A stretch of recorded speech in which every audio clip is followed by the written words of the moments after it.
Well, hello, my friends, and welcome back to the sweet spot where IT leaders bring insights for other IT leaders and others that want to lead. My name is Carlos Vargas, and as always, it's a pleasure to have here with me my two co-hosts, Paul Lewis and Howard Hoton. Hey, guys. Hey there. Hey, Carlos. How are you guys doing? Good. It's been a busy week. Much better with several pounds of hair removed. I'm feeling light in my feet. That's awesome. So today we have a special guest with us. We have Ernest Solomon, and he's a CIO for a legal services company. Hey, Ernest, how you doing? Hey, Carlos. Hi, everyone. Glad to join you guys. Excellent. So, Ernest, give us a little bit of a background of your history, the technology. What do you do on a day-to-day basis on your role? Yeah, Carlos. So CIO for LawPro. It's a legal insurance organization providing insurance to lawyers across Ontario. And I joined on September of 2019. So it's been a very long tenure as compared to the other folks in the organization. So it's been 8 months or so. Love the role, love the team. A great organization, really to be happy to be part of the LawPro family. And before that, or prior, I would say is bring 2 decades of experience with directing technology services and business management plans. I've been fortunate enough to work in financial services, the insurance sector as well, and the healthcare industry. So taking that, all the learnings from there and working in this environment, it really brings a different level of digital transformation for the organization together. For the last, I would say, quarter or I would say last 6 months, really have been concentrating more on the digital transformation for the journey and also dealing with the pandemic as well. And as you can imagine, it's been uncertain times, and the risk to response, or I should say, the rate of response has to be much faster at this point in time. To addressing all of the stakeholder risks, stakeholder concerns as well, and the new asks that are. Take us through the first 4 weeks. So 4 weeks for you, I guess, is March break on. Let's say mid-March to mid-April. What's that like? What's happening? What's the mood? Yeah, great question. I think, Paul, I would say the first 4 weeks was pretty much all hands on deck, fire from every single corner that you can imagine it to be, looking at it from all aspects about whether, what are the external impacts, what are the external news, having a crisis management team meeting as well. And then from a technology standpoint, really upscaling and ensuring that we can meet the needs of the stakeholders as well and the organization. So whether it was upgrade to Citrix Farm, whether it was changing some of the manual processes to digitizing them, looking at the existing infrastructure. So we were part VPN, part Citrix, additional licensing that might be required. And looking at I would say, there was a part of, I would say, and I love using this term, there were more MacGyver solutions than there were strategic solutions at that point in time. So, we do technologists, we do what we need to do, and all hands on deck. But I think really going back to the team and the kudos to the team of ensuring that we sustain the organization as well and being able to scale as a new BCP of not just a small percentage of folks working from home or outside of the office. It's essentially the entire organization moving to outside of the office. So, I call it the new word, which is NWOW, which is the new way of working as it's different. So I have a question for you, and it's one that I ask a lot. But when we look to kind of pre-COVID, right, and we look at the things that we planned for, we have a DR plan, right? Some piece of infrastructure failed, we need to fail over. Disaster recovery, right? It broke, it burned, it crashed, right? Mm-hmm. Then we have our business continuity plan. Something happened to our physical resources, something happened in the environment, and I have to be able to continue to run business. But we always looked at that as one plant failed, one location failed, right? One office failed. How has your BCP plan changed now that we've gone through a pandemic where effectively every office, every location had failed. So, I mean, one good thing about our organizations, we're not global, we're local. So, you're kind of resident in one particular tower, and on 2 floors itself. So the BCP plan, it's interesting you asked this question. I'm actually in the process of reviewing the BCP plan. We have a yearly exercise to review the BCP plan and make adjustments accordingly, whether it's vital records, refresh, locations, et cetera, or even document management. But I would say BCP plan has changed and is going to change even further, because as you adopt into new technologies, it's going to change the BCP plan accordingly as well. I would say that we are now on the verge of changing it drastically and further, just simply because of the fact of working from home and what the new norm looks like. Because there was a point in time we said, hey, offices are done. It's the death of and being an office. Then we said, hey, it's all work from home. Now it's actually work from anywhere. So that's kind of the new norm that we have to do, and kind of manage the BCP plan surrounding that and what the new norm is going to look like. So we would have to adopt pretty quickly. How about your end users though? Are they, would they rank them high in the technology savviness? Or is this a bunch of lawyers who, are 9 out of 10 on computer awareness? I wouldn't say 9 out of 10. I mean, I would probably say in between, because we have some individuals within the organizations who are very tech savvy. Some are not, and I think it's a lot of the when I came on board with the organization, there's a lot of technical debt that's there within the organization, and there's a lot of legacy applications that are there. So we need to kind of go and change that, and that's just mindset change. But I would say that every individual, I mean, it did need a little bit of a white glove service for some of the folks. But I think we managed to deliver what we needed to do. And we still continue to have some challenges. But we didn't get into the position where I've heard some of the other peers where, hey, you're not allowed to log in from this time to this time. I.e., finance will only log in from every Thursday and Friday from 4 p.m. to 6 p.m. We didn't have that. We essentially have the entire organization still working effectively at the same time. So I think that's really a good story to be told, right, from that perspective. But how about the legal community as clients? So, they're not in their offices, they're at home.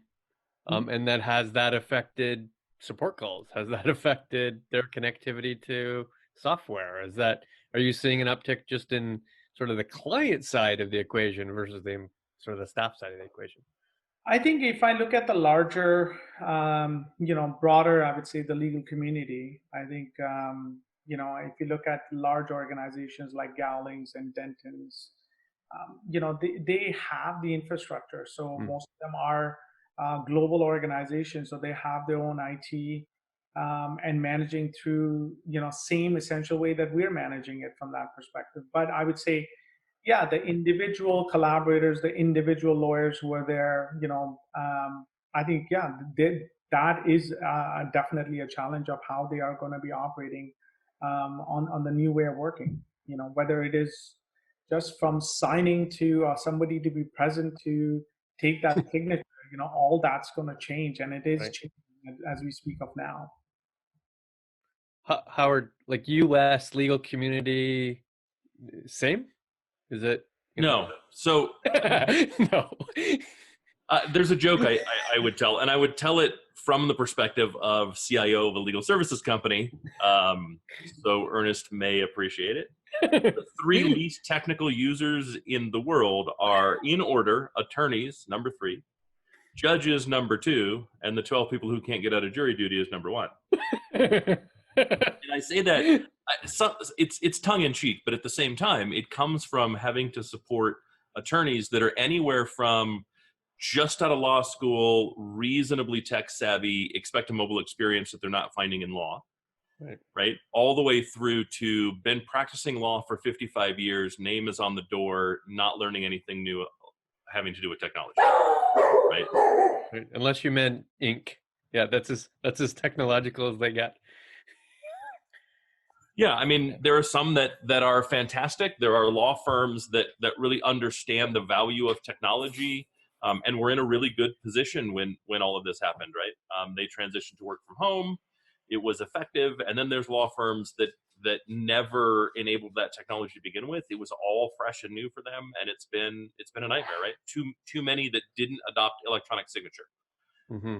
I would say from a law firm perspective, that's probably the biggest challenge that you have. If you didn't have a good e-sign system in place that you knew, understood, and was the default, then this is a nightmare, right? Having to dispatch couriers carrying documents so that people can sign them is a nightmare, right? Having to implement new technology in what might be a resistant group of people, and support that when you can't get them all in a room, you can't get them all effectively on a Zoom call to pay attention to kind of show how it's going to work. That's a challenge. But ultimately, it's no different than most of the rest of the world, right? The companies that were more digital survived better in a COVID world than those that were less digital. As a general statement, right? There are some industries where no matter how digital you are, it didn't really help. Right. Now, Ernest, on the business side, a good portion of your business is sort of property centric. Given, pretty dramatic amount of people not buying properties or not refinancing or not trading in any way, I got to think that has an impact, right? Well, I think the impact is on both ways, right? So the impact is that we do have like the revenue impact, which is that the ability to defer your payments that you are going to make, the ability, and as part of the real estate market, you're going to have that revenue impact as well. I mean, how long will it be there and how long will it sustain? I think those are all unknowns. I mean, we on a regular monthly basis, we do look at those statistics and see kind of where we are, what the forecasted was versus what the actual amount of policies that were there. But we look at those particulars. I think so. We have a dedicated department that actually just looks at that. It's like a separate product line for us. So we continue to keep a focus on all aspects because there are external factors that are going to be, changing in many ways of how we do things on an ongoing basis as well, and also the revenue model potentially. So we've had lots of these conversations, and I think we've summarized, we'll call it the considerations to the CIO into sort of 4 quadrants. Let's touch on each of them and sort of get your perspective on them all. So the first one is collaboration and creativity. So what have we had to do as CIOs, technology executives, to not just enable the digital side of the collaboration, the Zooms and the WebExes and whatever's, but also the physical side, like have we had to help change the desktop environment, give them webcams and microphones and so on and so forth. And then the cultural side of that equation, now that they're not in the office, do they have to wear suits and ties at home, or do they have to work 9 to 5? And then how is creativity different than collaboration? So your thoughts on that sort of quadrant? Oh, that's a big question. You can take them a little bit at a time. Yeah, good job giving him a softball for the first big question. That's not the hard one. I would say, from a collaboration perspective, I think the first, I would say the first step that we needed to take as an organization was we were on Lotus Notes, and from Lotus Notes moving it to Office 365 and enabling Teams, OneDrive, SharePoint, etc., the Microsoft suite itself. So we're actually just going to be converting on June 22nd. So we are basically essentially live as we speak on Teams, as we are doing right now, but that's just as a POC pilot that we are doing. Nice. But we will enable Office 365 and the cutover for Teams for the entire organization. And as part of that, I think one of the, the key thing in there was ensure that there's proper communication, there's proper training that's there as well.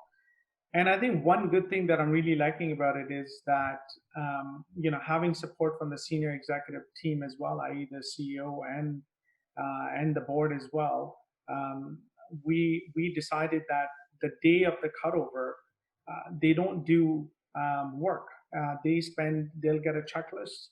and then they'll, kind of, they'll work on increasing their knowledge on how to work on a daily basis in Office 365. Send a mail, send a chat, do a video call, calendar, my mail rules, coloring based on if I see an email from Paul Lewis, it should go as red rather than dark brown or something. But it's essentially changing that, and also still retaining some of the current processes that we have. But when we started, initially it was GoToMeeting. And we have kind of, even GoToMeeting was starting off using a video, and all of that was a learning curve for many folks. So we have managed to, kind of, it's an up and down roller coaster ride. We've managed that. I think initially for some of the folks, I would say is, people contact and of meeting people in the office or having a cappuccino or going out for a coffee. I think, yeah, a lot of people miss that. I miss that engagement as well, that face-to-face engagement. It is good, but the new norm is not a face-to-face engagement. It's a video engagement.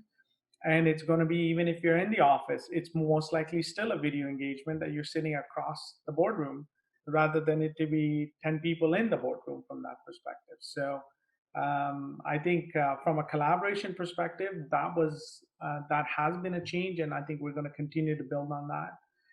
I think we're also going to empower the team and help the team through additional tools that they're going to need as part of collaboration as well.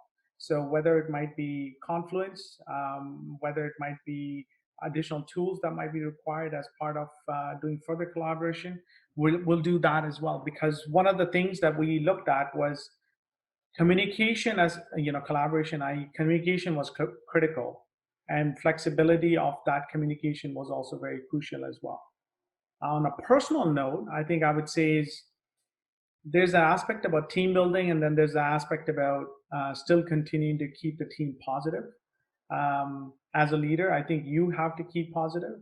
And one of the things that I have, when I was just doing a virtual chat with the team, we say, PPE is the word that we have been hearing, as a personal protective equipment. And for me, it's been patient, perseverance, and empathetic. Those are key things that you kind of have to, you as being a leader should really revolve around that, because it's challenging times. You don't know what's happening in another individual's family. You don't know when they come onto a call, how are the kids in the background. We still got to manage that as well.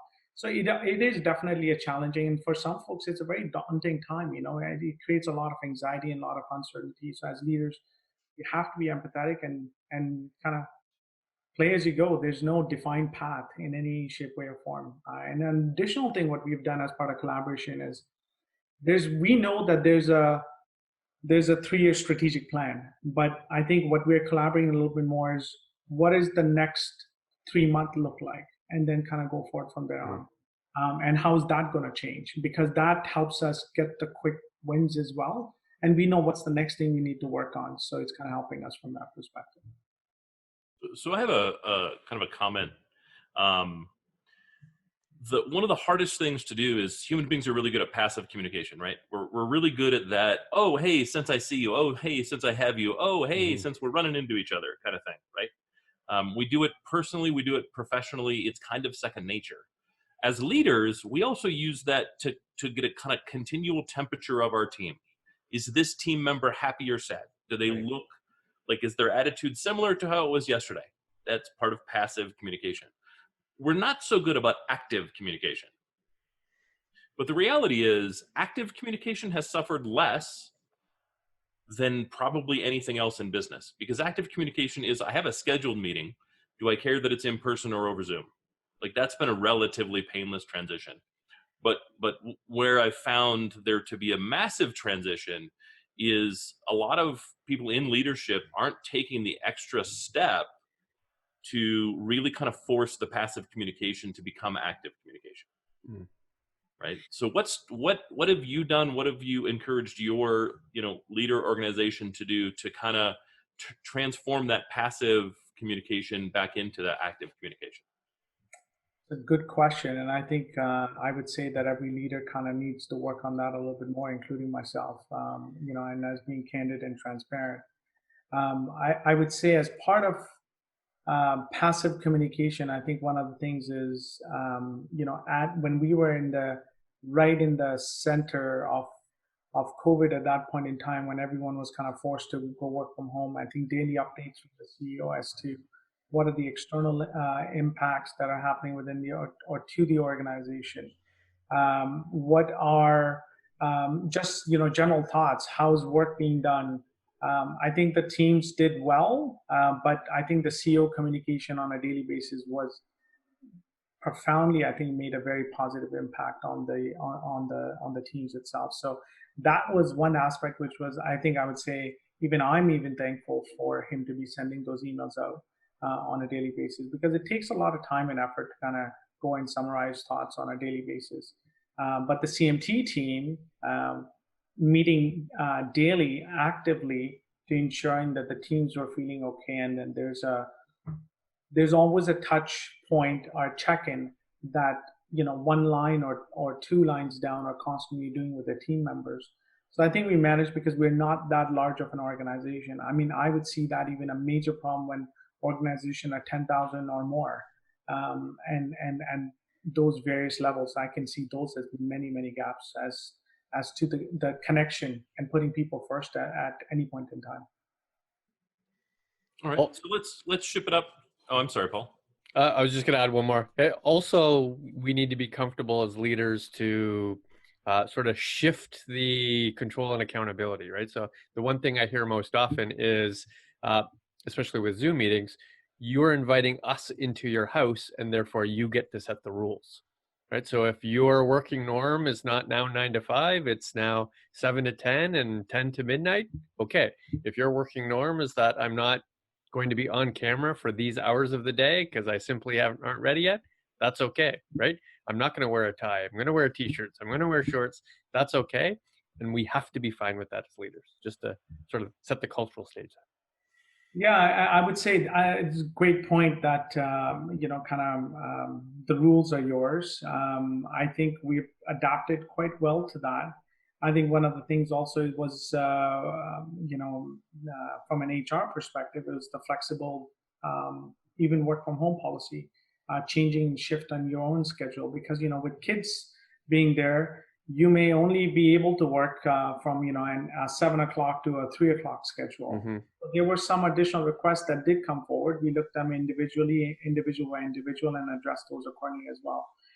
But predominantly, I think we managed okay. I mean, there weren't excessive amount of those requests, but there were still handful enough that we would have to look at them carefully just to make sure that, there's still collaboration happening, and there's still engagement on all sides of the fence from that perspective, and work is still being getting done. One of the long-term advantages that I see that comes up in a lot of the conversations that we're having with leadership is the work from home now being common, right? Not that everyone will always work from home, but there's no longer any stigmata associated with it. Work from home, okay, fine. Like we saw that it works, it's great. Also means I get more than just work from home, right? I now have the ability to source from anywhere, to hire from anywhere. Now, it's always within the context of what works for my business. Like, if I'm based in the U.S. and Canada predominantly, I can't really hire someone from Thailand, even an expat, right? Because it's 13 hours off. Right. So I'd have like an hour a day where we could reasonably communicate without it being a difficulty. But it does mean I can look to markets that are not as saturated by hiring as they previously were, right? I can look to markets where the cost of living is lower, and thus my cost to employ is lower. Mm-hmm. And I can also look to markets to go, if I'm hiring from more rural markets that don't have a strong business focus today, one, there might be a talent pool there I can take advantage of, and two, I'm almost guaranteed a more loyal employment audience, right? Someone that wants to remain in that area is also going to want to remain employed by the same employer for a long time, right? how do you see those advantages playing out? Has your company talked about them? Kind of where are you on that scale of exploration? So just to clarify your question, Howard, are we saying with regards to more about people management and actually looking at the opportunity, or are we saying just from a business overall perspective? People. People management and looking at the opportunity to hire. I mean, for us, I would say that as we are local, we have not looked at an opportunity to look at it as from a global perspective, to be very candid. But I would say for organizations that are global, I mean, essentially you could look at it as just a general overview would be is you as a leader have to look at this particular aspect where we are in as an opportunity to either identify how it's going to improve your business and how it will let you sustain your business, and to also address any of the existing risks that may be there. But yeah, I mean, I would say if you are a global organization, this would be the time to look at it holistically across of how you do people management even across the globe.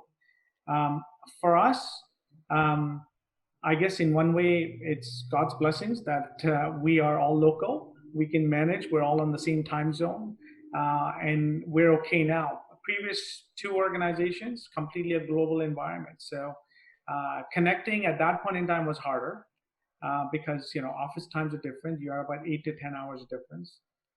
Today, I mean, it would be a little bit better. I see it to be a little bit more of an improvement because a lot of the folks are not doing the transit times. The transit times go away. So Sure. I can get up and sit in my pajamas at 7 o'clock in the morning and do a video call, as what Paul said, and those are the rules of my house. I could sit in my pajamas and do a video call. But if you look at prior COVID, you would say, hey, I need to get up, I need to get ready, I need to go into the office. It's a two-way transit time, so I can't really talk to you at 7. I'll talk to you at 9, but by that time, that individual's ready to go home. So Right. I think now you have a better opportunity. But even to make it real for you, like you're used to hiring in GTA and having people come to the GTA office. But imagine if you can't find a data scientist in Toronto, but there's one at McGill who just graduated in Montreal. Now you should have no issue sourcing that person, having that person work at home, because there shouldn't be a huge difference. It's still relatively local, same time zone, same everything, just not a talent pool you normally would have encouraged. So that it potentially is tripling that talent pool for you. I fully agree, because I mean, I can give you a perfect example. I just hired 2 individuals. Their onboarding was remote. Their training was all remote. They've been collaborating all remote. So that was the first time that we have ever done that. And just to kind of do that and go through that experience, it was, before it was a checklist. You go through the checklist. Oh, I've done this and X and Y and Z, and here's your badge. And you have to go to Cadillac Fairview to go and get your Right. It's a different way. You don't need to go through that. You're actually accelerating the onboarding process as well. And you are connecting as you need to connect at any point in time. So you are definitely exponentially increasing your talent pool and the availability of that pool, because you can go across Canada, you can go across the US at any point in time. And a perfect example of that is there's one aspect about the internal talent pool as well, but even communicating with the vendors of when you want to do solutions. It's not like let's try to find a time because you're in a different time zone. What you find more is that every vendor who I communicate with, i.e. partner, they're more than ready to jump on the bandwagon to help you. So there's that level of extra due diligence and extra support being there as well. So time zone is kind of quote unquote a little bit out the door, and we're all collaborating as whatever time it is. I mean, I have a meeting at 5:30 p.m. today, where I would have said before 5:30 I got to go catch a train. Well, it's Right. a different thought process. So let's That was shift. quadrant 1. We got 3 more to go. Howard. Let's shift it up a little bit. So, like my favorite topic to talk is leadership and people, no doubt about it. But let's move into more kind of the nuts and bolts of IT. So we have a pre-COVID resiliency and capacity focus, right? Post-COVID, or in a COVID world, right? We've seen a lot of that change. One example is pre-COVID, a lot of us were focused on application response time as a KPI, right? I controlled the network. I controlled the time it takes for packets to move. I have the ability to do that. That becomes a big focus. Now we move to a COVID world, and that focus often shifts to availability and accessibility. How has your kind of resiliency and capacity planning changed in COVID? Oh, I would say extremely. I think it's changed drastically. I mean, a perfect example is, you have a Citrix server farm, and we basically multiplied it by 4 to kind of make sure that we can at least just sustain the organization from that perspective. So, and now we're, after what we have just agreed upon as a team together is that as our next sprint cycle that we're going to go forward is we're going to look at as to what is the current solution, what are the current gaps. I think what we have done so far is we have just stabilized the environment. We're not really optimized the environment. I think that would be the next step for us to do, which is the solution that we have for remote connectivity, is it really the right solution? And can we continue to address those challenges? And do we need a different solution from that perspective? So I think for now, we were in a firefight mode. We needed to do what we needed to do. We needed to scale the network. We did that too. We needed to scale the Citrix farm. We did that too. We needed to scale CPU capacity. We did that as well. So there was many things that happened while working remotely, because obviously the use case was never there that the entire 2 floors, the entire organization is going to be working remotely. So we have adapted, but I think now we need to optimize. That would be the second phase that we need to do. Optimized and kind of course correct, right? Go back and review the decisions that were made and say, hey, are these right for sustainability of the organization? Mm-hmm. Agreed. Well, I mean, the way that I would be looking at it is, and just to build on that, Howard, is course correct in the sense that what we have done so far, does it meet the needs of today, and does it meet the needs for the future? Because we are still on that transformation journey for the next 3 years. So how are we going to be able to sustain that as well? Because we don't want to go and build a solution now and then take on another solution thereafter 2 years from now. So hopefully we can land on the right solution to address all of the user needs. One of the things that I see commonly is shortcuts that were made in COVID for things like compliance and governance, right? And I'm seeing kind of this split, right? Organizations that went, I've made a tickler file, like I can't deal with it today, so I've made a tickler file that says in 2 months, 3 months, or every month, like I review this, have we stabilized enough to fix this issue? And then organizations that that are ignoring that challenge completely. I think one of those is smart, and one of those is a resume generating event. To put a very clear point on it. So let's kind of shift, because I don't want to spend as much time on this as we did on people, because we just don't have the time. But kind of let's shift into that third question, which is cybersecurity. And I think if we talk cyber, right, we should probably bundle compliance and governance in there just as a conversation. So, like, how has your strategy with all of that shifted? How much of that was get it done and kind of a schedule to go back and tighten everything back down and ensure that the ship is as secure today as it was yesterday? And have you even seen an uptick, right? Are you seeing more phishing attempts, more viruses, social engineering problems? Any of those?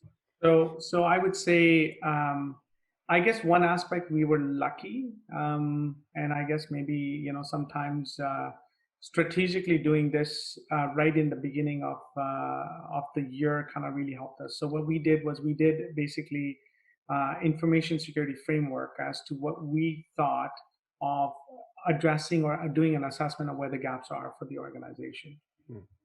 Based on that, we built a plan on Q1, Q2, Q3, Q4 as to what are the things that we need to do to go and implement and address those gaps as well. So we had worked on addressing some of them, and we're continuing to go and address those. But as part of phishing, I think the biggest amount of increase, and even stats that you look at, whether it was from Italy, whether it is from Canada, I mean, stats are incredible that the phishing attempts have been 100%, 200% more than what it were pro-COVID, or pre-COVID, I should say. We are seeing constant stream of phishing attempts, but as part of the part of the security framework, I would say, or cybersecurity assessment, one of the things which was to implement KnowBe4 for our organization as well. So just last week, we actually ran the first targeting phishing campaign for our organization. So we have actually done that. Now we're going to get a little bit of click rate. This was without notifying the users. And just only the senior executive team was aware that we are going to be doing that. We still continued on doing our regular penetration testing with third-party providers. So we've still kept all of the security measures and the practices in place. We've not deviated from them. Hey, I will put a little chit and I'll do this later at this point in time. Because one of the mandates that I've given to my team and operations team, and they've been extremely supportive, which is security comes first. It's not a solution or it's not something that we build on top later on. It's not the last thing we do. And we are now just on the verge of implementing identity access management for the entire organization, including single sign-on. So we've done all of the proactive measures to do, but phishing, I would say, is 100%. We've seen a high increase that even after having certain products in there, we're seeing, obviously it's not 100% blockage in any shape or form. You're still going to see them come through the corporate environment or corporate network. So we're seeing those, but I think I would say is that the Law Pro Corp community is actually quite smart. They go and say, I mean, I was asked when the phishing email was sent out, somebody from finance asked me, hey, do you know this Everett person? Does she work in your team? Just want to be safe before I open it and click it again. So, but funny enough, we had one today, which was from Tiger Direct, and it kind of went to many users. And there was one which was an invoice. Hey, you've just need to pay this invoice out. Double click on your HTML document today. So today was actually actively too as what we're speaking. How about the data angle? Now that data is both consumed and created at home at the edge, does that extend to the compliance concerns, the data privacy concerns, client concern? So I think we needed to. So the one concern that was there, obviously, print at home, and obviously, how do you manage confidential files? How do you print? How do you securely destroy? So we have put internal processes in place that if there is, and if you do happen to print, you will probably have to dispose that document or you bring it to the office if there is at a point in time, because there's some folks still do come into the office for the manual processes as well, which are considered essential, and then just dispose it at that point in time into the bin. But other than that, I would say so far, because we're in a predominant Citrix environment, you're working within that window. So we have not had major concerns with data that's been created on the end compute from that perspective. Wherever we have laptops, we manage them effectively. We do end user management for those. So not seeing that much of a challenge, but I would say data just in the data center itself. I think there should be additional practices that we have to implement to protect that too. As we're looking at a data center hardware solution, which keeps the data at rest even if there's a ransomware attack. So looking at those types of things as well on ongoing future implementations as well. So we've got 5 minutes. We'll tackle the fourth side of the square. And it's the easiest one. Okay. So fourth side of the square is, we'll call it the digital pivot, right? So what we thought we were going to do project-wise in January is probably not the same list that's happening right now. And we always talk about sort of 3 categories of companies. So first thought is, in which category are you, right? And then how is that affecting your plan? So here are the 3 categories. There's the thrivers, right? Think of this as snack food company, right? They're now 25% increased from what they were, or media streaming, or things like Zoom, or even technology companies. We're earning our revenue. We're in fact driving more volume in many ways, right? Then there are the ones challenged, right? That anybody that required a geolocated person, theme parks, movie theaters, auditoriums, travel and tourism, planes, right? They're at near zero revenue. and they have to worry far more about survivability, right? Since they have near zero revenue, then they have to start jumping into their cash, right? They're not going to buy OpEx anymore. They're going to buy CapEx because that's the only thing that's left. Versus the thrivers, they're much more about scale, right? Their concern is, how am I going to acquire things faster so that I can get the scale much quicker? And then the big fear, of course, is they're going to hit a step, right? They're going to hit a step to say, is that going to expose a whole bunch of security or usability or performance flaws once I hit that step? Then there's the ones in the middle, that third category, which in fairness is the biggest category. It says, I'm mostly fine, right? The revenue is mostly fine, a little bit of a hit, it'll survive.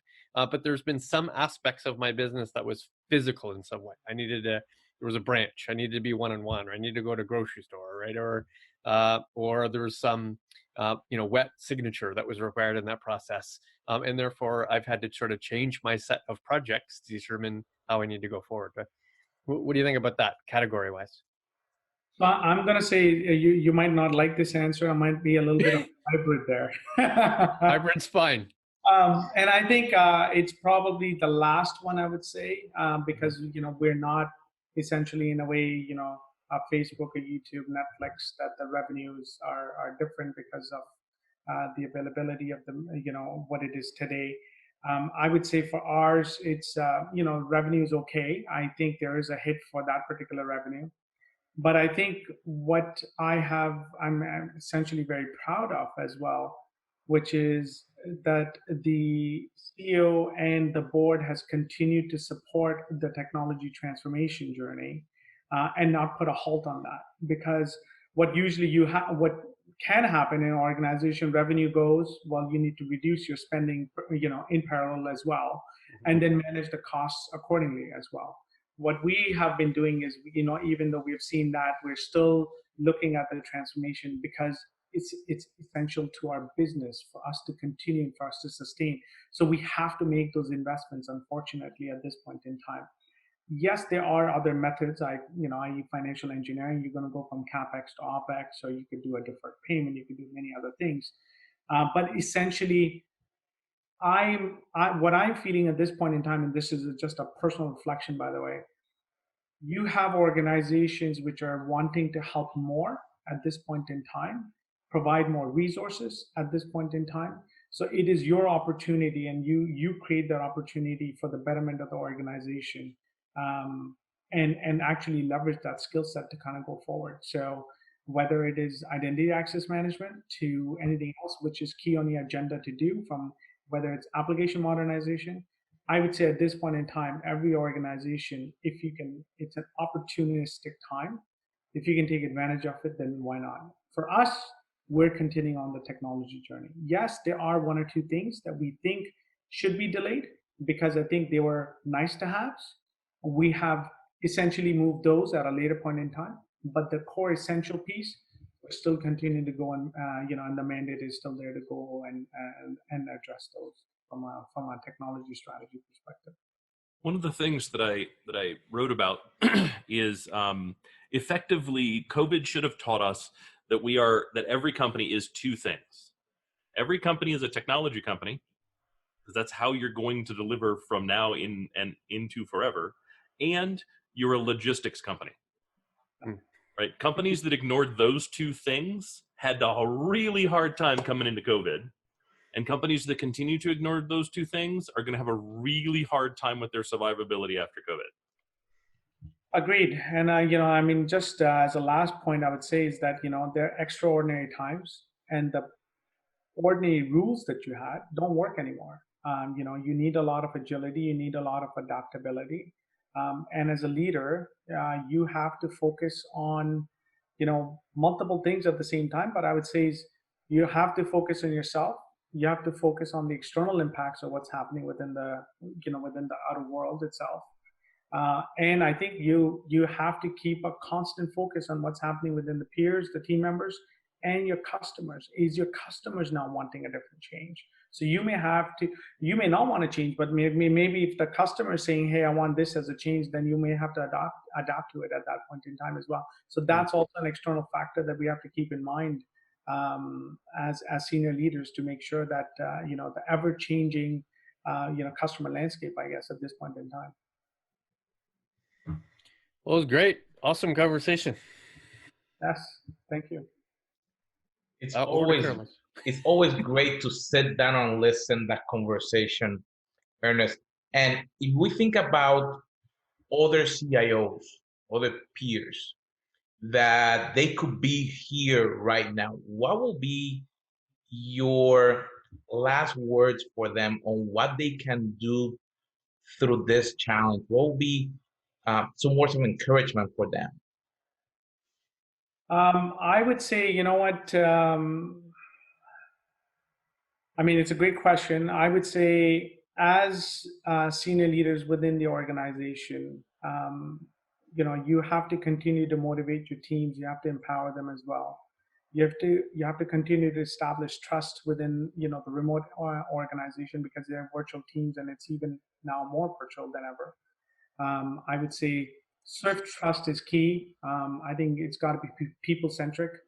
And I think more and more, I would say, as any CIO within the organization,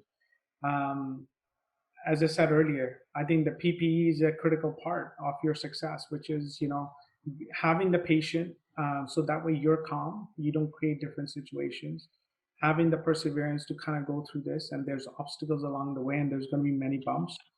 And realistically, being an empathetic leader, I think those are three key things that I'm abiding by. And certain things have changed, but use that and actually communicate as required to the teams, because they need that touch points, they need those check-ins. The more personal that we can get, the better it is, because they feel that sense of belonging. They feel that sense of that, yes, I am part of this team, and I'm going to continue to deliver. It's been awesome to have you here with us today, Ernest. And to each one of you that are listening or watching this episode, make sure that you subscribe and that you share this with your team, your family, and everyone that is around you. Because remember, we want to grow as leaders, because you and us can do better. So when we learn together, we grow and we can impact the world. So my friends, we'll see you on our next episode.